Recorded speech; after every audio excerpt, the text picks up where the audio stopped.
Thierry Charles, bonjour. Bonjour. Vous êtes directeur général adjoint de l'IRSN, l'Institut de radioprotection et de sûreté nucléaire. Nous sommes 2 ans après le tsunami qui a frappé la côte nord-est du Japon et entre autres la centrale de Fukushima Daiichi, entraînant un accident nucléaire de grande ampleur. Est-ce qu'on peut aujourd'hui faire un point sur où en est-on depuis 2 ans sur cette centrale? Déjà peut-être où en est-on sur les 3 réacteurs qui sont entrés en fusion à l'occasion du tsunami et qui ont été refroidis 1 an après, donc une situation qui semble à peu près maîtrisée. Est-ce que c'est le mot maîtrisé et stabilisé est le mot qui convient aujourd'hui sur ces 3 réacteurs? Oui, tout à fait. Le mot stabilisé est bien le terme qui convient, puisque à la suite de l'accident qui avait conduit à perdre les systèmes d'alimentation électrique et donc de refroidissement, les combustibles dans le réacteur ont fondu. Ayant fondu, ils ont percé les cuves et donc ce corium, ce mélange de matière en fusion, s'est retrouvé dans le fond du réacteur et a dégradé le béton du fond du réacteur. Ce qu'ont fait les Japonais dès le début, c'était d'amener de l'eau le plus vite possible pour justement refroidir ce combustible dégradé en fond de réacteur. Et au fil du temps, depuis environ 2 ans, ils ont en quelque sorte fiabilisé ce refroidissement. En fait, il faut quand même bien voir une chose, c'est que le cœur a été très dégradé, donc il y a des fuites. Et donc lorsqu'ils envoient de l'eau dans le cœur dégradé pour le refroidir, cette eau coule dans le fond des bâtiments. Et donc qu'est-ce qu'ils font? Ils envoient de l'eau sur le combustible qui se refroidit, cette eau coule au fond du bâtiment, ils la pompent, ils la retraitent, ils l'épurent finalement, et une partie est recyclée pour refroidir le réacteur. Donc en fait, il y a un système de tourne en rond en utilisant l'eau qui s'écoule dans le fond des bâtiments. Et quels progrès ont été réalisés depuis sur ces réacteurs? Est-ce qu'on a une bonne connaissance, par exemple, de l'état des enceintes de confinement? Disons qu'actuellement, le principal enjeu qu'il y avait, c'était de maîtriser ce qu'on appelle les rejets diffus. À l'époque de l'accident, il y a eu des rejets majeurs dans l'environnement. Mais les bâtiments étaient dégradés, vous avez de l'eau dans les fonds de bâtiments, et donc vous avez un petit peu d'activité qui, en permanence, s'échappe par les fuites des bâtiments et coule dans les sols. Donc qu'est-ce qu'ont fait les Japonais? Premier point, c'était stabiliser les installations dégradées, donc le refroidissement. Et deuxième point, mettre en place des moyens pour limiter, pour maîtriser ces rejets diffus. Donc qu'ont-ils fait? Ils ont fait 2 choses, qui sont en cours de réalisation encore maintenant. La première, c'est de couvrir les bâtiments accidentés, le réacteur 1 et le numéro 3, en mettant autour du bâtiment une superstructure fermée et ventilée pour maîtriser la contamination qui s'échappe par les fuites vers l'atmosphère. Donc ceci a été fait pour le réacteur numéro 1, ça a été fait depuis la fin 2012, et actuellement, ils sont en train de construire la même chose pour le réacteur numéro 3. Mais ça prend beaucoup de temps. Beaucoup de temps, pourquoi? Parce que rappelez-vous, les explosions étaient très violentes dans les réacteurs, et le réacteur numéro 3, en partie haute, c'est une somme de gravats. Et donc, il faut d'abord enlever tous les gravats, nettoyer autour du bâtiment et construire le bâtiment qui va recouvrir le bâtiment endommagé. Donc, première opération, c'est couvrir les bâtiments. Deuxième opération, c'est maîtriser l'entraînement de contamination dans les sols par la nappe qui ruisselle tous les bâtiments. Donc, qu'est-ce qu'ils ont fait? En amont des bâtiments accidentés, ils ont créé des pompages dans la nappe pour pomper la nappe et limiter le passage d'eau de la nappe phréatique sous les bâtiments et donc limiter l'entraînement par cette voie de la contamination. Les couvertures qui ont été installées donc, sur le réacteur 1 et qui sont en cours sur le réacteur 3 ne sont pas non plus des sarcophages. Donc dans quelle mesure sont-elles vraiment hermétiques? Eh bien, en pratique, ce qui a été réalisé, c'est une charpente métallique autour du bâtiment dégradé. Cette charpente métallique est munie d'une sorte de bardage amélioré, finalement, qui permet de faire une sorte de confinement autour du bâtiment. Et en plus, il y a une ventilation dans cette structure en question, ce qui permet de maîtriser les transferts d'air et de pouvoir filtrer les rejets vers l'extérieur. La situation à l'intérieur des réacteurs était mal connue. Il est impossible d'entrer dans ces lieux. On a essayé d'envoyer des robots pour connaître un petit peu mieux la situation. Est-ce qu'on a progressé un petit peu sur la connaissance de l'état des lieux à l'intérieur de chaque réacteur? Il est bien clair que les Japonais ont pu rentrer dans les bâtiments des réacteurs, mais ils ne peuvent pas aller au plus près du cœur, finalement, là où il est dégradé. Et tout l'enjeu maintenant des Japonais, dans leur plan d'action, notamment pour traiter la contamination, les cœurs dégradés, finalement, ils ont annoncé une dizaine d'années avant de pouvoir commencer à faire des opérations dans le cœur pour enlever le cœur dégradé. Et pourquoi 10 ans? C'est pour faire ce que vous dites. Premièrement, bien comprendre dans quel état est l'installation, bien comprendre les niveaux d'irradiation, définir les matériels d'intervention, robotisés par définition, définir les moyens de reprise, les moyens d'évacuation de toute cette matière. Donc ils annoncent environ 10 ans pour pouvoir mettre en place tout ça et démarrer les travaux dans les cœurs accidentés, et ils annoncent environ une trentaine d'années pour aller à la fin de l'ensemble du démantèlement. On parle de robots qui arrivent plus ou moins à pénétrer dans l'enceinte de ces réacteurs. Est-ce qu'on a déjà quand même un petit peu avancé sur la connaissance de la situation? Oui, il y a des éléments nouveaux dans la mesure où ils ont une meilleure connaissance des niveaux de dose, niveaux d'irradiation, des niveaux de rayonnement qu'il y a dans certains points du bâtiment. Et ils ont une meilleure connaissance un petit peu de l'état de certains locaux. Ils ont pu aller voir, notamment en partie basse, dans quel état était le système de refroidissement qu'il y avait sous le réacteur. Donc ça avance. Mais ça prend du temps. Pourquoi? Parce que le niveau d'irradiation est très élevé et il faut... Les bâtiments sont encombrés par des gravats qui sont tombés à la suite des explosions et il faut développer les robots qui pourront aller sur place, faire des mesures, nettoyer un petit peu les lieux pour pouvoir y accéder, ainsi de suite. Et pour ces réacteurs, donc la situation semble maîtrisée, mais est-ce elle est précaire? Est-ce qu'il peut quand même arriver encore un accident sur ces réacteurs, sur ces cas en fusion? A priori, dans l'état où on en est maintenant, 2 ans après l'accident, on dispose de beaucoup de temps avant qu'il y ait une anomalie. Pourquoi? Parce qu'en fait, la radioactivité a décru, donc ça veut dire que la puissance thermique du cœur a également décru, et le volume d'eau nécessaire pour maintenir le refroidissement est limité. Actuellement, il est envoyé moins de 10 mètres cubes par heure et par réacteur dans le cœur pour refroidir. Donc de ce point de vue-là, il y a du temps pour réagir finalement. Et la principale action pour le réacteur, c'est d'amener de l'eau pour maintenir ce refroidissement encore un certain temps. Donc de ce point de vue-là, la situation, comme je le dis, est bien stabilisée et laisse du temps pour réagir s'il y avait une panne de courant, par exemple.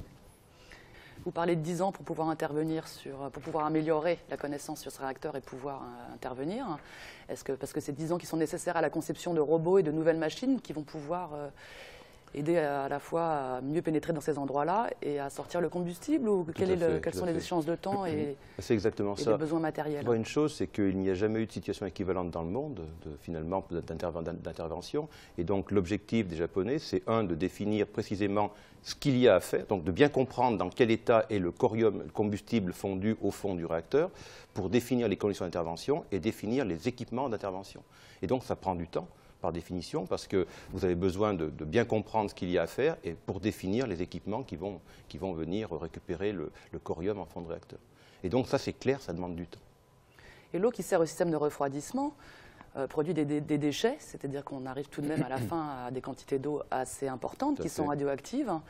Où en est-on des capacités de stockage et qu'est-ce qu'on peut faire de cette eau qui s'accumule sur le site? Et en pratique, ce qu'ils font, donc, comme vous avez vu, ils envoient de l'eau dans le cœur, cette eau traverse le cœur et coule dans les fonds de bâtiments compte tenu des fuites de l'enceinte de confinement. Donc vous avez des fonds de bâtiments qui sont garnis d'eau finalement, et le principe qu'ils retiennent, c'est de pomper cette eau, donc qui est plus ou moins, assez fortement radioactive, ils l'épurent. Une partie revient dans le cœur pour refroidir, donc fait un tournant rond, et une partie est évacuée et maintenue sur le site. Donc sur le site, actuellement, il y a pratiquement 100 000 tonnes d'eau qui sont en attente dans des cuves d'entreposage. C'est de l'eau qui a été décontaminée, mais qui ne peut pas être rejetée pour autant. Donc pour l'instant, c'est entreposé en attente sur le site. Et j'imagine qu'il y a une limite à cette capacité de stockage? Eh bien, ils en rajoutent régulièrement pour justement permettre de conserver cette eau en attente d'un devenir ultérieur. Et donc pendant 10 ans, ils vont stocker toute cette eau contaminée? Je pense que d'ici là, ils auront peut-être trouvé une solution. Parce que l'eau dont on parle, c'est de l'eau qui a été épurée. Donc elle est peu radioactive. Elle ne peut pas être rejetée comme ça. Donc maintenant, ils sont en train de définir quelle solution ils vont retenir pour cette eau qui est en attente. Et quel type de solution peut être envisagée? Eh bien, une solution, ça va dépendre réellement de la contamination résiduelle dans cette eau. Une solution pourrait être de la rejeter partiellement à l'océan. Pour l'instant, il faut qu'ils réfléchissent à quelle solution ils vont retenir définitivement. Ça veut dire que les radiations qui vont dans l'océan vont continuer dans les années qui viennent? C'est très différent, parce que s'il y a une opération d'évacuation vers l'océan d'une partie de cette eau qui, par définition, a été épurée, donc l'activité contenue est faible, bien sûr, il y aura un examen particulier et une autorisation particulière. Donc s'ils font ça, ça sera après examen. D'accord. Et autorisation, donc. Le deuxième point clé de la centrale, c'était l'état des piscines. Les piscines qui entreposaient des combustibles, et en particulier la piscine du bâtiment 4, dans lequel était entreposé l'équivalent d'à peu près 3 cœurs de réacteurs. Il y a 1 an, un renforcement de la structure a été réalisé. Et quels progrès ont été réalisés depuis? Où en est-on sur la situation de ces piscines? D'accord. Donc sur les piscines, La plus sensible, finalement, c'est comme vous le dites, la numéro 4, puisque le cœur du réacteur avait été déchargé dans la piscine avant l'accident. Donc cette piscine-là, les Japonais ont pris des mesures pour faire en sorte qu'elle ait le meilleur comportement possible en cas de nouvel épisode sismique important, premier point, et ils ont mis en place un système de refroidissement qui permet de maintenir la température de la piscine très basse. Actuellement, c'est de l'ordre de 20 à 30 degrés à l'intérieur. Donc ça, c'est la première action. Deuxième action, comme le bâtiment est dans l'état où il est, on ne peut pas le refaire par définition, l'enjeu majeur, c'est de vider rapidement la piscine, d'évacuer rapidement les combustibles. Donc qu'est-ce qu'ont fait les Japonais? Eh bien, l'année 2012 a été consacrée à l'élimination de tous les gravats qui étaient en partie haute. Donc en fait, ils ont supprimé tout le haut du bâtiment pour arriver à la margelle de la piscine. Et maintenant, ils construisent contre ce bâtiment une structure métallique qui va venir recouvrir la piscine et permettre de décharger les combustibles. Donc là, ce qu'ils annoncent, c'est une fin de construction de l'installation de reprise pour la fin de l'année 2013, et ils annoncent environ 1 an pour vider la piscine des combustibles. Auquel cas, si tout se passe bien, à fin 2014, la piscine numéro 4 ne sera plus un souci de sûreté. Parce qu'aujourd'hui, cette piscine numéro 4 est une source de radiation forte sur le site de la centrale. Ah non, non, non. Dans la piscine est pleine d'eau. Et l'eau permet de maîtriser les radiations. Donc de ce point de vue-là, la piscine, il n'y a pas de souci tant que vous maintenez la présence de l'eau dans la piscine. Donc il y a 2 actions à faire. Être certain que la piscine est étanche, c'est le cas actuellement, donc est étanche et conserve son eau, et refroidir la piscine. Ça c'est fait, il n'y a pas de problème. Maintenant, comme je vous le disais, le souci majeur, ce serait un nouvel épisode sismique très important qui pourrait dégrader la piscine et lui faire perdre son eau. De ce point de vue-là, les Japonais ont fait quelques opérations de renforcement, ils surveillent les bâtiments, ok, mais maintenant, la seule urgence, c'est vider la piscine. Et donc, ils ont mis en place les moyens, ils construisent le bâtiment, actuellement, le bâtiment se construit, on en a vu les photos, on le voit se monter, et donc, ce qu'ils annoncent, c'est la fin d'année, le début de reprise. Et pour l'instant, ces informations sont crédibles quand on voit l'avancement sur le site.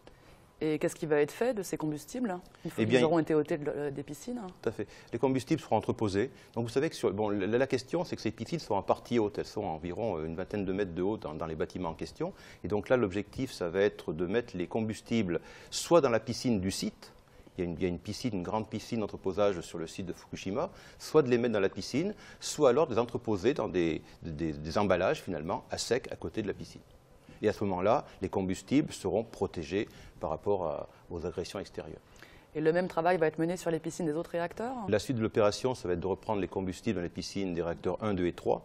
L'avantage, c'est que ces piscines sont moins chargées en combustible, donc la puissance thermique est plus faible que la piscine 4, ce qui permet de laisser beaucoup plus de temps s'il y avait, par exemple, une perte de refroidissement. La centrale continue-t-elle à émettre des radiations dans l'air et dans l'océan autour du site? Eh bien, oui. Pour une très bonne raison, c'est que sur le site, de la contamination, il y en a. Quand il y a des pluies, il y a un peu de lessivage qui entraîne la contamination. Et puis, comme je vous le disais également, les fonds de bâtiments sont remplis d'eau. Cette eau percole un petit peu à travers le béton, et donc il y a un peu d'entraînement qui se fait par la nappe phréatique. C'est la raison pour laquelle les Japonais ont pris 2 mesures importantes en 2012 qui ont été, pour la partie fuite par les bâtiments dégradés, de mettre en place une superstructure, une couverture sur les bâtiments pour maîtriser ce rejet, et au niveau de la voie souterraine, donc par la nappe, de faire en sorte de rabattre la nappe pour éviter qu'elle passe sous les bâtiments.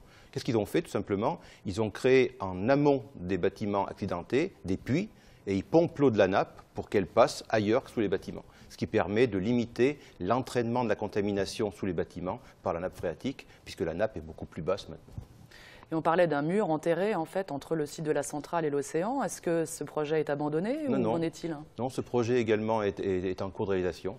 L'objectif étant de limiter l'entraînement de contamination par les voies souterraines vers l'océan. Donc ça a été les principales actions des 2 années dont on parle en fait.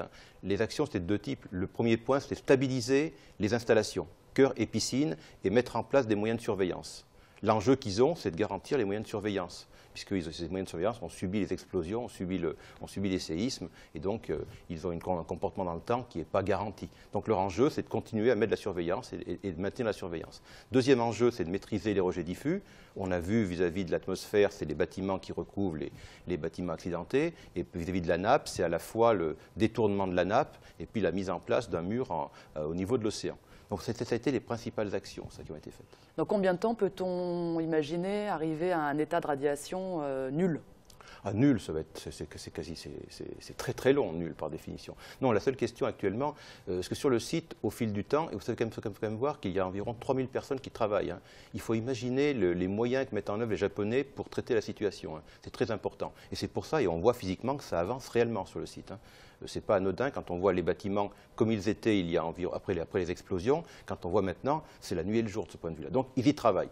Pour travailler, bien sûr, il faut aussi maîtriser, limiter l'exposition des travailleurs sur le site. Et pour ce faire, ils ont commencé à évacuer sur le site les points de contamination importants.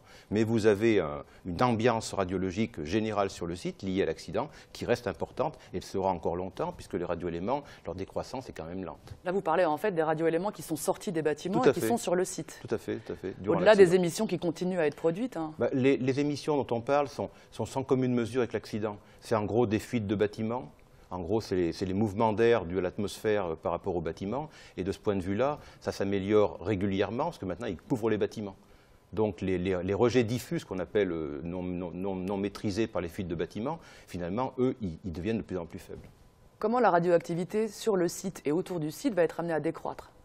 Eh bien, en pratique, il faut voir une chose, c'est que les rejets qu'il y a eu, il y a deux types de radioéléments, en gros, en termes de comportement dans le temps. Premier rejet, ça a été des rejets d'iode et des rejets de césium, essentiellement. Les rejets d'iode, c'est un radioélément à vie courte. Tous les 8 jours, finalement, vous en perdez la moitié en activité. Donc, au bout de quelques mois, l'iode, on n'en parle plus. Actuellement, l'iode, c'est plus un sujet. Par contre, les césiums, donc, qui sont des éléments qui sont très importants en cas de rejet dans le réacteur, ces césiums-là ont une période radioactive qui est entre 2 et 30 ans, suivant le type de radioélément. Et donc, ça veut dire qu'il faut attendre 30 ans pour que l'activité baisse de moitié. Donc, ce qui veut dire que maintenant, le niveau d'irradiation sur les sols induit par l'accident, il est relativement constant, il décroît très lentement. On a eu une période après l'accident de décroissance rapide, puisque les iodes ont disparu. Les césiums à vie courte, à 2 ans, ont commencé à réduire, bien entendu. Par contre, les césiums de durée de vie de 30 ans, eux, c'est beaucoup plus lent. Donc, en fait, on a une décroissance lente au fil du temps. Et actuellement, la tendance est à une stabilisation et une décroissance beaucoup plus lente. Mais le démantèlement de la centrale va prendre plus de 30 ans. Donc, pendant 30 ans, les radiations vont continuer. Il faut distinguer deux choses. Il y a eu l'accident qui a conduit à des rejets. Ces rejets sont redéposés au sol. Et quand on parle de contamination des sols, cette contamination provient de ces rejets-là. Après, vous avez les installations accidentées pour lesquelles ils ont mis en place des moyens de limitation des rejets que j'appelle diffus, qui sont sans commune mesure avec ce qu'il y avait eu. Donc, de ce point de vue-là, ces rejets que j'appelle diffus, ils rajoutent quasiment plus rien maintenant par rapport à ce qu'il y a eu lors de l'accident. Donc de ce point de vue-là, il y a deux sujets à traiter. Il y a à la fois les bâtiments qu'il faut démanteler, décontaminer, ainsi de suite, et puis il y a l'environnement où il y a des mesures à prendre pour, en fonction de l'habitation possible des personnes, limiter les doses que prendraient les personnes s'ils venaient habiter à proximité. Dans quel horizon de temps peut-on imaginer faire revenir des populations dans la région qui a été évacuée ? C'est variable, ça dépend à quelle distance vous êtes du réacteur. Il est clair que les zones très proches du réacteur, les quelques kilomètres, je pense qu'il n'y aura personne avant très longtemps qui pourra revenir habiter, c'est clair ça. C'est simple, c'est fonction de l'activité qui s'est déposée dans les différents lieux autour de la centrale. Donc rappelez-vous, il y a eu une zone de 20 km qui a été évacuée, et puis les zones par la suite, elles, ont fait l'objet d'opérations au cas par cas. Actuellement, ce que font les Japonais, ils sont en train d'évaluer dans les différentes zones autour de l'installation accidentée quelle dose de rayonnement pourraient prendre les gens s'ils venaient habiter à nouveau dans ces lieux, et en fonction de l'estimation, du calcul qu'ils en font, ils autorisent ou pas le retour de personnes dans certaines zones à quelques dizaines de kilomètres au-delà du réacteur. Donc ces travaux qui vont porter sur des décennies, cette surveillance de la centrale, mais également sanitaire et environnementale, doit coûter énormément au Japon. Comment cela est-il financé ? Eh bien, c'est TEPCO qui a la charge, bien sûr, du financement de l'opération. Mais comme vous l'avez vu, TEPCO n'a pas les moyens pour ce faire. Et finalement, TEPCO a été nationalisé, ce qui fait que c'est l'État japonais qui a en charge l'opération d'assainissement de l'installation. Les dépenses seront certainement très élevées, c'est clair. C'est sûrement des milliards d'euros, ça c'est clair, dizaines de milliards d'euros. Par contre, effectivement, ça va s'étaler dans le temps. Et donc, on peut penser que les Japonais a les moyens de faire ça. Après la catastrophe, le Japon avait annoncé qu'ils arrêtaient leur politique nucléaire pour la production d'électricité. Où en est-on aujourd'hui ? Eh bien, comme vous l'avez vu à la suite de l'accident, la plupart des réacteurs sont arrêtés, puisque périodiquement un réacteur doit s'arrêter pour recharger le combustible, et au Japon, il faut certaines autorisations qui n'ont pas été redonnées. Ce qui fait que tous les réacteurs, au fil du temps, sont arrêtés, et seuls 2 ont été redémarrés à l'horizon de mi-2012. Justement, les réacteurs de OI3 et de OI4, eux, ont été redémarrés, mais tous les autres sont à l'arrêt. Au niveau gouvernemental, pour l'instant, il y a des discussions. Vous avez suivi, en fonction des partis politiques au pouvoir, des positions qui ont été plutôt pour arrêter, maintenant plutôt pour relancer éventuellement le nucléaire. Donc, ils en sont là. Il n'y a pas encore de décision définitive qui a été retenue au Japon. Mais ce qui est certain, c'est qu'avant de pouvoir redémarrer, les Japonais ont mis en place une nouvelle structure de contrôle de la sûreté, avec notamment une autorité indépendante du ministère chargé de l'industrie japonais. Et donc cette autorité-là, maintenant, a défini les conditions qui pourraient permettre de redémarrer ces centrales, et notamment une des conditions, c'est de vérifier qu'il n'y a pas de faille sismique active sous les installations en question. Donc ça veut dire qu'il y aura des opérations d'examen installation, quelle que soit la politique qui sera retenue au niveau japonais, il y aura un examen installation par installation pour voir si elle peut ou non être autorisée à redémarrer. Et ça va prendre du temps, ça. Et sans l'électricité d'origine nucléaire, le Japon aujourd'hui arrive à pourvoir à ses besoins? La production nucléaire au Japon, c'était environ une petite trentaine % de leur énergie électrique. Donc qu'est-ce qu'ils ont fait? Ils ont mis en fonctionnement toutes leurs centrales thermiques. Et on voit que l'appel au gaz naturel au Japon a été très élevé. Et d'ailleurs, si on observe la balance commerciale du Japon, c'est les premières années où elle est devenue déficitaire. Pourquoi? Parce que notamment, il a fallu faire appel à de l'importation de combustibles fossiles. Thierry Charles, merci beaucoup. Je vous en prie.